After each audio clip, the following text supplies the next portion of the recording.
Olá, galera. E aí? Agora a gente vai dar continuidade à aula, então, lembrando, para quem não assistiu, já dei a aulinha de poríferos e de quinidários, e agora a gente está gravando a aula de plateumintos, que foi a aula que realmente deu problema. Então, a gente vai começar falando desses organismos aqui, que a gente vai ver que os plateumintos, eles são organismos tanto terrestres quanto marinhos, e aí a gente vai ver que a gente também tem organismos que são de vida livre, como esses aqui, e tem organismos que são parasitas. Então, por exemplo, aqui a gente tem o famoso Esquistossoma mansoni, que é causador lá da esquistossomose. Ele é um parasita, e aí a gente vai ver, falar um pouco também das doenças que estão envolvidas com os plateumintos, que é um assunto bastante cobrado e bastante é, pedido em vestibulares. A forma de uma planária aqui, que é o representante assim, mais característico dos plateumintos, é essa aqui, que é um organismo que pode estar tanto na terra quanto em vida marinha, mas também de água doce. Então, a gente vai falar um pouquinho das características gerais desses organismos. Então, os plateumintos ou planárias, também os plateumintos, eles são organismos de corpo achatado. Isso é uma característica muito importante e de reconhecimento do grupo. Como eu disse para vocês, eles podem ser aquáticos ou terrestres, sendo eles de água doce ou água salgada, e eles podem ser de vida livre ou podem ser parasitas, como o caso do Esquistossoma mansoni, que eu mostrei para vocês agora. Novidade evolutiva, eles são triblásticos, então até agora a gente só tinha visto organismos ablásticos, que eram os poríferos, e diblásticos, que eram os quinidários. Esses organismos, os plateumintos, eles são triblásticos. O que é um organismo triblástico? Lá no desenvolvimento embrionário, você vai ter a formação do ectoderme, endoderme e da mesoderme, beleza? A gente vai falar um pouquinho mais sobre isso mais para frente. Eles são organismos acelomados, então não vai ter a formação daquele celoma que a gente tinha visto, e eles têm simetria bilateral, então você faz um corte único, você vai ter a formação do lado direito e esquerdo idêntico. Essa aqui é a carinha, essa aqui é a carinha de um plateuminto, então a gente vai ver uma coisa bastante interessante que a gente ainda não tinha visto, que é a cefalização. Então, a gente já tem formação de uma cabeça, isso é uma novidade evolutiva muito importante que a gente vai ver em diversos outros organismos. E nessa cabeça primitiva, nesse início de cefalização, a gente vai ter um olho primitivo também, que é um ocelo. Lembrando que os plateumintos ainda são organismos bastante primitivos. Então, eles ainda têm pouca complexidade, são organismos de baixa complexidade ainda. Eles também vão ter uma face dorsal e uma face ventral, lembrando que os plateumintos são vermes achatados. Então, nessa face dorsal aqui, na fase ventral, que é a fase da barriga, né, vamos dizer assim, a gente vai ter uma boca primitiva e uma faringe, que ela sai para fora do corpo. Então, isso aqui é a boca primitiva do organismo, e ele também vai ter um poro genital que vai servir para cópula. A gente vai ver que eles vão ter fecundação cruzada, a gente vai falar um pouquinho mais sobre isso. Então, essa é a cara de uma planária. Vai ser esses organismos que podem cair no seu vestibular, eles são mais ou menos cobrados com essa carinha, beleza? Então, vamos lá. Falar um pouquinho da fisiologia desses bichos. Então, vamos lá. Eles vão ter sistema nervoso ganglionar, beleza? É uma novidade evolutiva bastante importante. Vai ter a cefalização, como eu disse para vocês. E aí, o que é esse sistema nervoso ganglionar? Aqui a gente tem uma imagem mostrando o sistema nervoso desses bichos. Você vai ter a formação de gânglios aqui naquela região pela cabeça. Então, a gente já tem um início de formação de uma centralização do sistema nervoso. Lembrando que, por exemplo, nos humanos, nos mamíferos, a gente vai ter a formação do cérebro lá na cabeça. Então, a gente já tem o sistema nervoso mais centralizado. Aqui inicia esse processo, que é a formação desses gânglios cerebrais, beleza? E aí você vai ter os cordões nervosos passando ao longo de todo o corpo do animal, beleza? Sistema excretor vai ter a formação de células flama. O que são essas células flama? Nessa imagem aqui a gente consegue ver o sistema excretor desse bicho que passa por todo o corpo também. Essas células flama, elas são bastante importantes porque elas recolhem o material não que não vai ser utilizado pelo aquele organismo, então o material, as excretas daquele animal, ele vai recolhendo essas células, e aqui na lateral dos bichos, a gente vai ver que tem poros, excretores, que é por onde essas excretas saem. Então, o sistema excretor desse animal é através de células flama. É uma novidade evolutiva também, porque a gente não tinha esse sistema lá, nem poríferos, nem quinidários. Então, é a primeira formação de um início de sistema excretor. Sistema digestório incompleto. O que é um sistema digestório incompleto? A gente já falou disso. Esse é um organismo que tem apenas boca, voltando lá. Lembra que eu mostrei para vocês essa planária aqui? Ela tem apenas essa boca com essa faringe primitiva. Ela não vai ter ânus, beleza? Então, sistema digestório incompleto. As excretas dela vai ocorrer tanto que através das células flama, como também se ela comer, vai sair pelo mesmo lugar que entrou. Então, apenas boca, beleza? Sistema respiratório e circulatório ainda bem primitivo, vai ser ausente, vai ser só por difusão mesmo, a célula que vai ter as trocas gasosas desses animais, beleza? Bom, falar um pouquinho da reprodução. Esses organismos também vão ter reprodução sexuada e assexuada, lembrando que isso deixa um pouco de dificuldade durante as aulas. O que eu quero deixar claro é, o mesmo organismo, ele pode fazer os dois tipos de reprodução. Então, eles podem, dependendo da situação que ele está vivendo, fazer essa fissão transversal aqui e formar várias planárias idênticas. Por exemplo, se ele não achar um organismo próximo para se reproduzir, se ele for cortado mesmo, se a planária sofrer algum tipo de ataque de um outro organismo e for cortada, e sofrer algum corte, ela pode formar novos organismos. Então, a planária ela pode fazer tanto reprodução assexuada como sexuada, beleza? O que vai ser a reprodução sexuada dela? Como eu falei para vocês, eu já dei esses conceitos de monóico e dioico. Lembrando, monóico é uma única casa. Então, vai ser o organismo hermafrodita. Então, a planária ela vai ter tanto os órgãos sexuais femininos quanto masculinos. Essa estrelinha aqui quer dizer exceção. Tem uma exceção ao grupo. Então, o Schistosoma mansoni aqui em cima, ele vai ter um organismo macho, que vai ser esse por fora aqui, e dentro dele vai ter a fêmeazinha. Então, esse organismo é monóico, é dioico, desculpa. Esse aqui é a exceção ao grupo, ele é dioico. As planárias, não, elas vão ter aqui o sistema reprodutor, tanto masculino quanto feminino, dentro do corpo. Fecundação interna. Então, como eu disse para vocês, elas vão fazer, mesmo elas sendo hermafroditas, elas fazem troca de material genético para ter aquela coisa que eu falei para vocês, de variabilidade genética, que eu já tinha falado para vocês.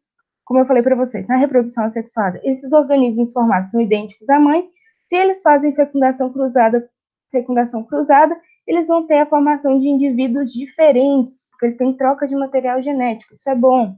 Então, eles optam, se eles tiverem a oportunidade, se eles estiverem próximos a outra planária, eles fazem fecundação cruzada. A gente vai falar um pouquinho mais no próximo slide.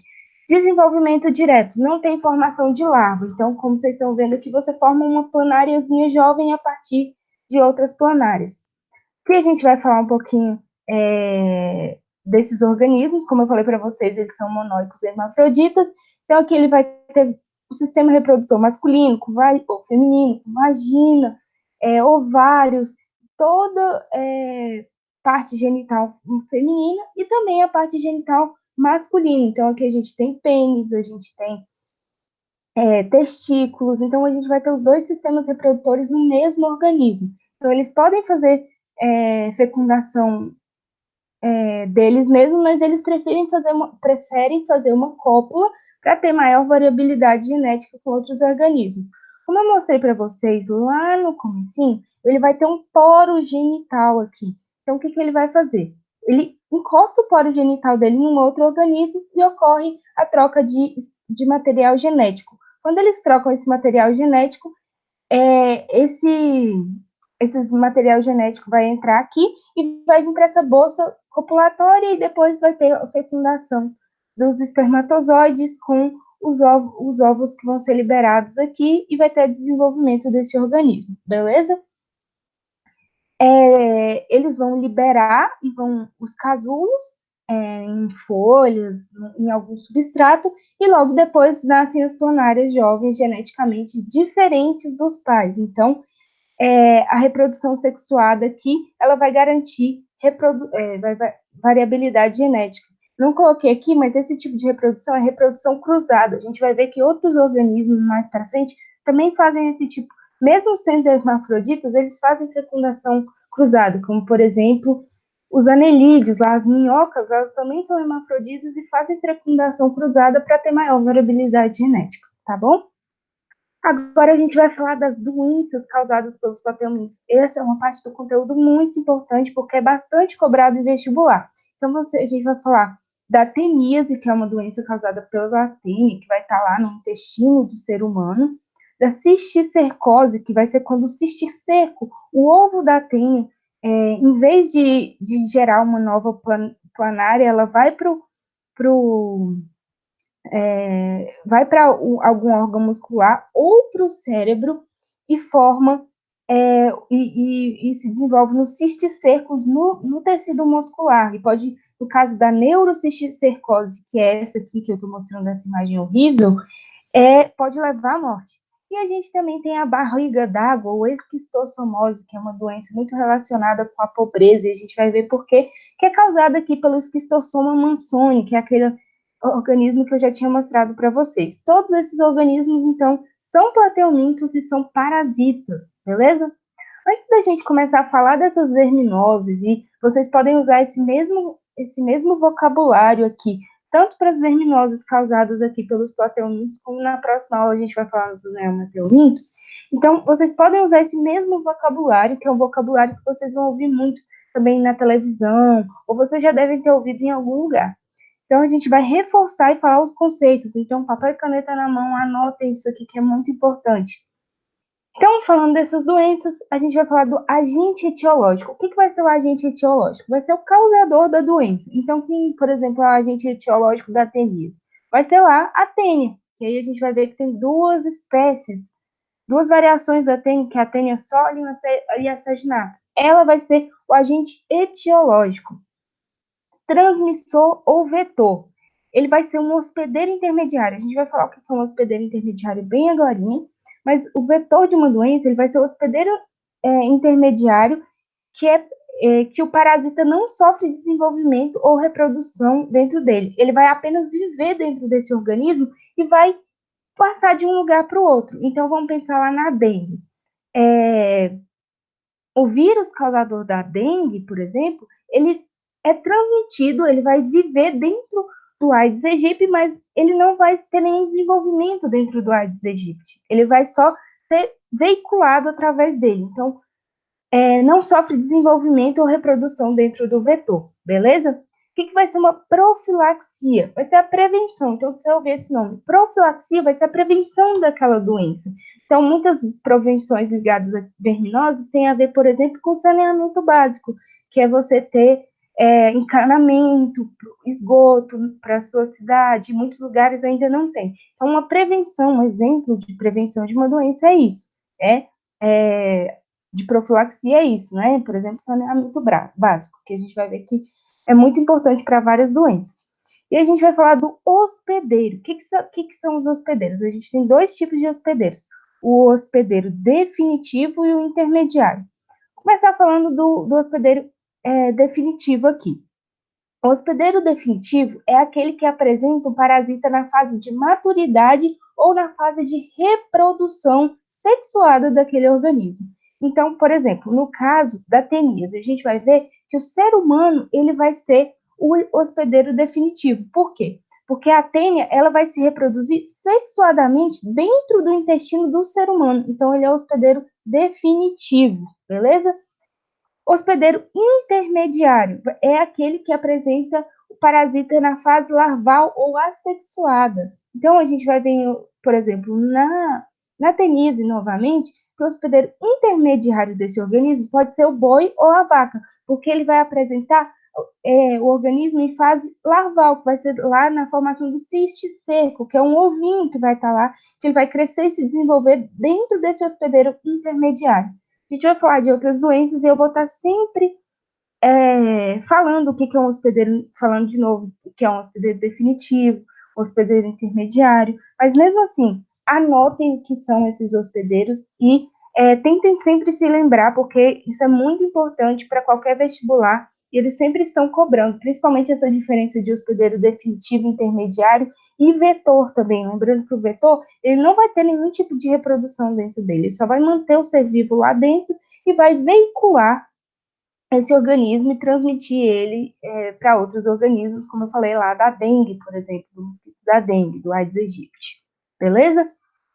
Vamos falar um pouquinho da teníase, ou também solitária. Ele pode levar esses dois nomes. Quem vai ser o agente etiológico, o causador da doença? Vai lá, a tênia. E aí a gente vai ver no próximo slide que vão ter duas espécies. Então eu não coloquei espécie, coloquei SSP aqui, que é a tênia solium ou saginata. Aonde vai ser o habitat, onde esse organismo vai se manter dentro do corpo humano? Intestino delgado. Então, eles vão estar lá dentro do intestino delgado. E aqui a gente tem a carinha da tênia. Isso aqui é uma tênia já adulta dentro do intestino de uma pessoa. Ela vai ter essa carinha. E aí a gente vai ver as partes dela. Vai ter o scolex, que vai ser essa parte aqui, que vai ser onde essa tênia se fixa dentro do intestino daquele organismo.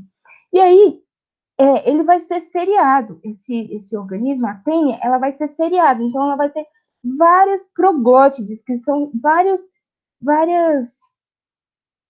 pedacinhos mesmo dela, e aí esses pedacinhos são destacáveis. Aqui a gente tem as proglótides jovens, que vão sendo formadas, e aqui a gente tem as proglótides mais adultas. O que acontece nessas proglótides adultas? Esse organismo, ele vai ser monóico. Então, dentro de cada proglótide dessa, vai ter o sistema reprodutor masculino e o sistema reprodutor feminino. O que vai acontecer? Ele vai trocar o material genético aqui e essas proglótides vão ficar grávidas. Então, a gente vai ter aqui a fecundação e a gente vai ter a formação dos ovinhos dentro dessas proglótides. Essa última proglótide dentro do intestino, quando ela está grávida, ela vai ser destacada. E aí ela vai sair nas fezes, beleza? Então, cada pedacinho desse aqui é uma proglótide. A gente vai falar do ciclo de vida desses organismos. Ele vai ter dois hospedeiros vertebrados, como eu falei para vocês. Então, um dos hospedeiros, que é o hospedeiro definitivo, vai ser o ser humano, e o outro vai ser o boi ou o porco. E aí, agora a gente vai falar sobre isso. Mas, antes, vamos só mostrar aqui. Isso aqui é uma tênia. Ela pode chegar a 7 metros dentro do intestino humano. Então, ele fica enorme. É um organismo que, se fica desse tamanho, vai causar vários sintomas, e a gente vai falar desses sintomas agora também.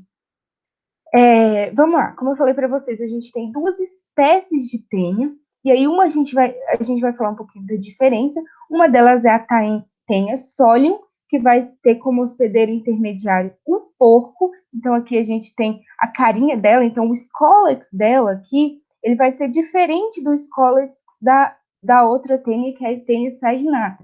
Então essa aqui é o scolex da tênia solium. O hospedeiro intermediário vai ser o porco, e aí vai ser onde vai se desenvolver os cisticercos, que a gente vai falar um pouquinho mais para frente. E aqui a gente tem o hospedeiro definitivo, que vai ser o homem. Então, onde ocorre a reprodução sexuada desse organismo vai ser no homem. E aí aqui a gente tem a tênia saginata, que ela vai ter essa carinha aqui, então ela não vai ter esse adereço aqui em cima, que também serve para se fixar no intestino, mas ela também consegue se fixar bem. E essa vai ter como hospedeiro intermediário o boi. Então, se uma tênia solium entra dentro de um boi, por exemplo, ela não consegue se manter lá dentro e sai. Mas se entrar uma tênia saginata, ela consegue se manter dentro do boi, beleza? Então, essa aqui só consegue se manter dentro do porco e essa aqui só consegue se manter dentro do boi como hospedeiro intermediário. O hospedeiro definitivo da tênia saginata também é o ser humano. Então, essa vai ser a diferençazinha delas também. Sintomas da teníase. O que vai ser os sintomas dessa doença? Geralmente, ela é assintomática quando a tênia está pequenininha lá dentro do seu organismo, Mas se ela ficar, tipo, desse tamanho aqui, 7 metros, ela vai começar a causar diarreia, prisão de ventre e também irritabilidade, porque esse organismo, ele não tá lá de brincadeira, ele tá se alimentando de você. Então, se ele chega a ficar desse tamanho, ele vai consumir muito do seu nutriente, vai atrapalhar a passagem do seu bolo fecal, então vai causar prisão de ventre. Essa é uma doença que pode causar esses sintomas já em estado grave, beleza? Bom, a gente vai falar do ciclo de vida delas, e aí aqui a gente pode usar o mesmo ciclo de vida para falar da tenise. E aí a gente tem uma pessoa aqui que ela tá com uma das duas tênias dentro do seu intestino, então elas vão se fixar aqui dentro do intestino da pessoa. Quando ela está adulta, como eu mostrei para vocês, elas vão destacar as proglótides grávidas. Como eu falei para vocês, cada proglótide dessa tem um sistema reprodutor feminino e masculino. Quando elas ficam adultas, ocorre a fecundação, ocorre a formação dos ovinhos, e aí essa proglótide se destaca e sai nas fezes daquele ser humano. Se aquele ser humano ou defeca em local inapropriado, ou defeca próximo de locais que tem água, por exemplo, e libera esses ovinhos próximo de alguma coisa que a vaca ou o porco pode se alimentar, por exemplo, essa vaca e esse porco pode se alimentar, acabar ingerindo os ovos ou proglótides daquele parasita. Então, o que vai acontecer? Quando esse organismo, esse boi ou esse porco ingere, ele vai parar lá no intestino, só que ele fura a parede do intestino e vai parar na corrente sanguínea, e da corrente sanguínea ele vai parar no músculo daquele porco ou daquela vaca, beleza? E aí, quando ele vai parar no músculo daquele porco, daquela vaca, o ser humano pode, então, se alimentar, acabar ingerindo os ovos da carne crua ou mal cozida. Lembrando que se essa carne for devidamente cozida, esse cisticerco, que vai ser essa larva que vai estar lá dentro do hospedeiro intermediário, que é o porco ou a vaca, se você cozinhar a carne bem cozida, ele morre e você não vai ter problema nenhum. Mas se você ingerir essa carne crua ou mal cozida, esse cisticerco vai parar no seu intestino, formando uma nova tênia, e aí recomeça o ciclo, beleza? A gente vai falar da cisticercose e a gente vai ver que tem uma diferença entre a cisticercose e a teníase. Então, aqui a gente tem que os cisticercos, então, aqui as larvas daquela tênia na carne na carne bovina. Então, olha que coisa horrível. Claro que aqui os ovos, as larvas já estão bem grandes, mas elas podem estar pequenininhas, sem imperceptíveis. Então, se a pessoa não cozinha bem a carne, ela pode acabar se alimentando e esse cisticerco vai parar lá no intestino da pessoa. E aí a gente vai ter uma diferença entre a teníase e a cisticercose. A cisticercose vai ser uma doença que também vai ser causada pela tênia, só que ela vai ser causada apenas pela tênia sólida, que é aquela tênia lá do boi, ou do boi não, do porco. Então, o que acontece? Aqui a gente tem um ser humano infectado com a tênia sólida, e aí ela vai estar lá, vai soltar as proglótides grávidas nas fezes, e aí pode acontecer pode acontecer o quê? Aquele ser humano pode defecar próximo a um leito de um rio, e aí ele pode, um outro ser humano pode ingerir a água com o cisticerco. O que vai acontecer? Esse cisticerco, ele pode ir para o intestino do ser humano, furar a parede do intestino e ir para a circulação sanguínea e depois ir para a parede muscular. Então, esse ser humano acaba se tornando o hospedeiro intermediário daquela doença. E aí ele pode parar tanto em alguma parte muscular do corpo, como no cérebro, causando a neurocisticercose. Então, quando a gente está falando de cisticercose, o ser humano ele passa a ser o hospedeiro intermediário daquela doença. Deu para entender? Então, só repetindo aqui. A gente tem um ser humano infectado, ele solta as proglótides grávidas ou na água, ou próximo de algum alimento. E aí aquela água pode ser usada, por exemplo, em alguma irrigação de algum alimento, e aquele ser humano se alimenta do cisticerco. E aí o cisticerco utiliza o corpo humano como hospedeiro intermediário da doença e não como definitivo. Então, a larva vai parar no músculo daquele ser humano. E aí pode parar em alguma parte muscular do corpo ou no próprio cérebro da pessoa. beleza? Se vai parar no cérebro, forma neurocisticercose, pode levar à morte. Então, os sintomas da cisticercose, nódulo sobre a pele, na cisticercose, e se atinge o cérebro, pode causar dor de cabeça, confusão e até mesmo a morte. Se chega a um estágio tão avançado com tantos cisticercos no cérebro, né? Bom, então a diferença entre a teníase e a cisticercose. Na teníase vai ser a ingestão de cisticercos vivos, o homem vai ser o hospedeiro definitivo, então a gente vai ter a formação da tênia dentro do intestino, e aí ela vai ser causada tanto pela, eu não coloquei aqui, mas ela vai ser causada tanto pela tênia sólida e saginata. O que acontece na cisticercose? Você vai ter a injeção dos ovos da tênia sólida, apenas da tênia sólida, e a formação do cisticerco vai ser dentro do homem. Então, o homem acaba se tornando o hospedeiro intermediário da doença. Isso é muito, muito, muito importante. Pode cair no seu vestibular perguntando quem é o hospedeiro intermediário da cisticercose? Ser humano. Quem é o hospedeiro intermediário da teníase? Vai ser ou o porco ou o boi, beleza? Bom, vamos lá. Profilaxia. Então, falei para vocês, o que vai ser a profilaxia de uma doença? Vai ser a prevenção dessa doença. Então, a prevenção da teníase ou cisticercose vai ser inspeção de abatedouros. Por quê? É muito importante que, se ocorre uma inspeção adequada em locais onde está acontecendo o abate do boi ou do porco, eles conseguem ver que aquela carne está infectada e ela não chega até o consumo da carne, não chega até a casa das pessoas. Outra coisa, cozimento bom das carnes. Então, se você faz um bom cozimento daquela carne, não ingere a carne mal cozida, você também não vai ter a presença do cisticerco no seu organismo. Por quê? Porque aquele cisticerco vai morrer com o calor, beleza? E saneamento básico, como eu disse para vocês, não defecar em locais inapropriados, você ter, por exemplo, encanamento do seu esgoto, tratamento do seu esgoto para que isso não aconteça na sua cidade, por exemplo. Claro que é muito difícil falar disso, porque a gente que mora em Brasília não sofre tanto com problemas de saneamento básico, porque a maioria das pessoas tem esgoto encanado, tem tudo isso. Mas em muitas cidades brasileiras, principalmente no interior, a gente não tem esse saneamento básico ok, né? Então, é mais comum que essa doença aconteça, beleza? Agora a gente vai falar da esquistossomose. Então, lembrando, a gente já falou da teníase e da cisticercose, que são causadas pelas tênias lá. E agora a gente vai falar da esquistossomose, ou também conhecida como barriga d'água, porque a pessoa vai ficar com um barrigão, e a gente vai falar por que ela fica com esse barrigão. Agente etiológico, não coloquei aqui em cima, mas esse é o agente etiológico.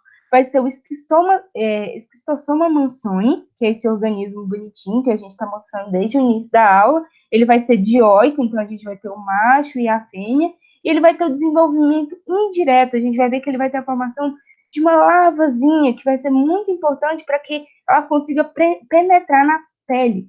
Então, a gente vai ter, que eu já coloquei, ó, agente etiológico, esquistossoma mansoni, e a gente vai ter um hospedeiro intermediário que vai ser invertebrado. A gente viu que os hospedeiros intermediários lá da teníase são vertebrados, que é o ser humano e o porco. Aqui a gente vai ter um caramujo, um molusco como hospedeiro intermediário, um organismo invertebrado.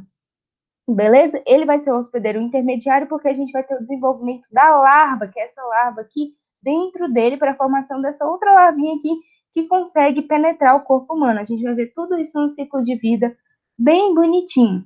E o hospedeiro vertebrado, a gente pode ter dois. Vai ser o homem, que é o que a gente mais estuda, porque a gente atinge diretamente a gente, mas ele também pode.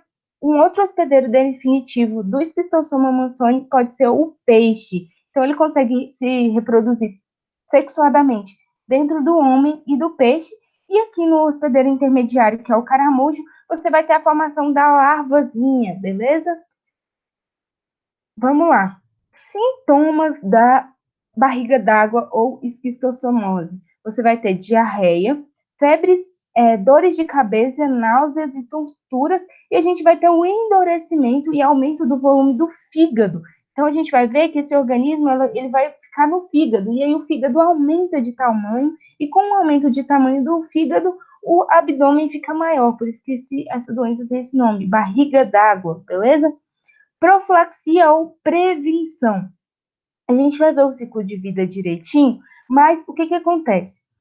Esse cisticerco, como ele tem como intermediário esse molusco geralmente está perto de rios e lagos de corredeira. Se a pessoa entra nesses rios que tem esse caramujo, esse caracol pode ter soltado essas larvas. Então, evitar lagos de coceira. E aí, o que são lagos de coceira?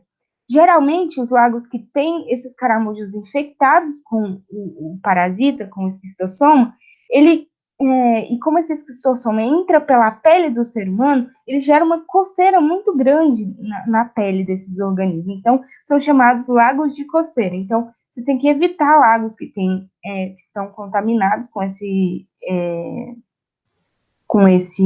organismo, com esse caracol que está infectado com esquistossoma, controlar a população dos caramujos.